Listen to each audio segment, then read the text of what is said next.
How's everyone, Grant here. Welcome back to another camera comparison video with the Sony Xperia 1 Mark II. This time I've got it up against the Galaxy Note 10 Plus.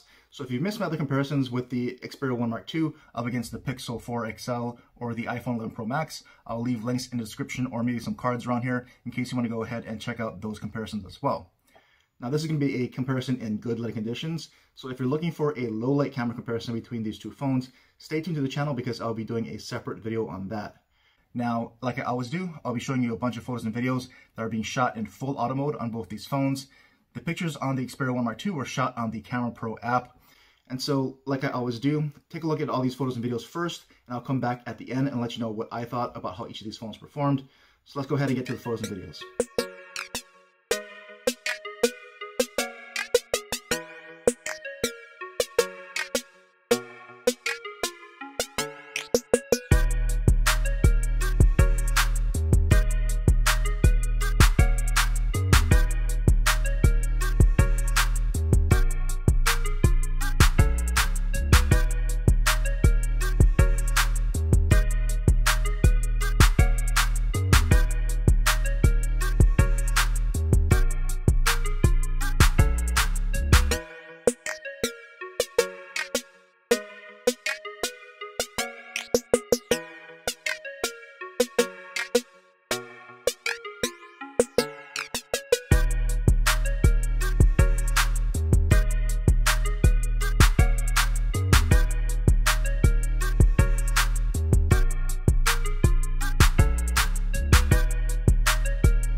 Hey everyone, so here is some 1080p 30 frames per second footage from both the Note 10 Plus and the Xperia 1 Mark II.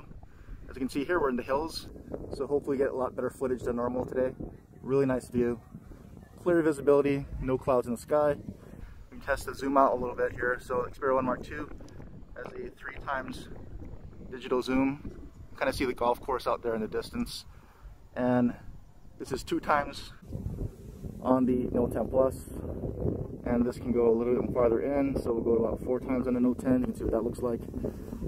And this can go all the way out to a 10x digital zoom. And the audio is probably fading out on the Note 10 Plus because I got the zoom audio on. But there you can get a clear view of the golf course there on the Note 10 Plus. And we'll back them both out. So there's some quick 1080p full HD footage on both phones here. And here are again at 1080p, this time with the ultra wide angle cameras on both phones.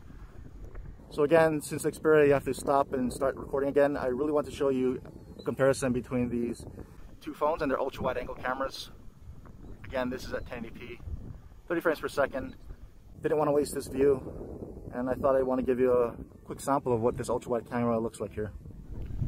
And here we are, same scene obviously, this time at 4K, 30 frames per second. So I'm not planning on shooting any 60 frames per second footage, even though both these phones can shoot in 60 frames per second at 1080p and 4K. The Xperia 1 Mark II can only do 4K 60 on the Cinema Pro app though.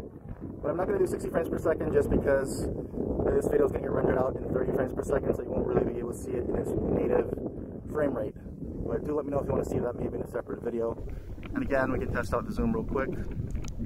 So still 3x zoom here on the Xperia, so that's the max zoom you're going to get. If you want more zoom, you're going to have to stop the recording, switch into the telephoto lens, and then zoom farther in from there if you still need it. And again, here we can see the 2x zoom there on the Note 10 Plus. And we should still retain full zoom here. Zoom a little bit more. That's about 4x. It's just about lower 5x zoom there. And you still have full 10x zoom on the Note 10 Plus. It looks a little bit more grainy in the viewfinder at 4K than it did at 1080p. Nice lake in the park there in the distance too. And we'll zoom back out.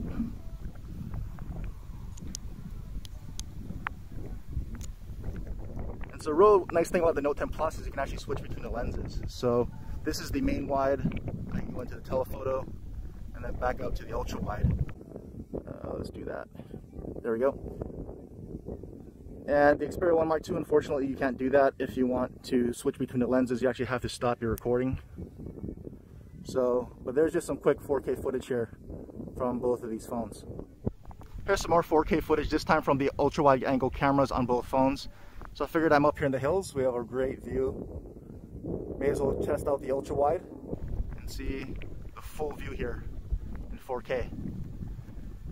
So again, just want to give you a quick clip so you can kind of see what the ultra wide angle camera looks like here on both of these phones at 4K. Hey everyone, we're back at 1080p 30 frames per second. I just wanted to do a quick stabilization test here on both of these phones. So this bridge seemed like a good test. It has a clean horizon line, so take a look at the middle of the photo or the picture, and you should be able to see if it's shaking around too much. But these both should be doing pretty well here at 1080p. I just got both of these phones in front of me, and I'm walking normally, not trying to be extra steady or anything, just so you can see how the stabilization works here. Alright, and we're back here. I want to test out the Note 10 Plus's super steady mode here. So as you can see, it crops in pretty heavily, but you can actually adjust that by just going into the wide angle camera just like that. And so Sony has its steady shot technology for stabilization, and I want to kind of just compare that to how the Note 10 Plus handles its super steady mode here. So just a quick stabilization test, super steady mode on the Note 10 Plus against Sony's steady shot stabilization.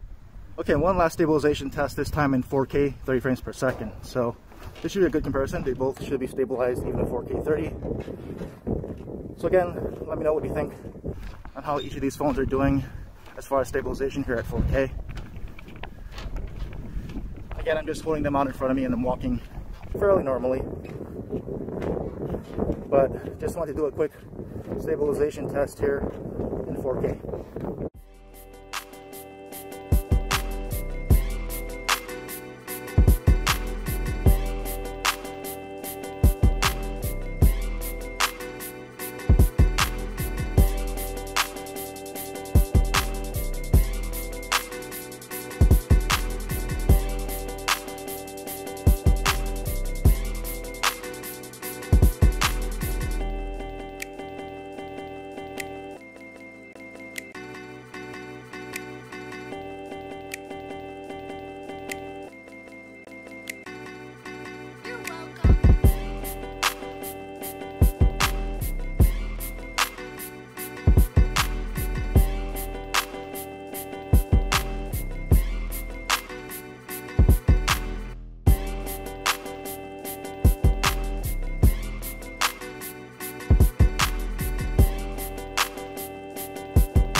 Hey everyone, so here we go with the front-facing cameras. The Xperia 1 Mark II tops out at 1080p, and the Note 10 Plus tops out at 4K.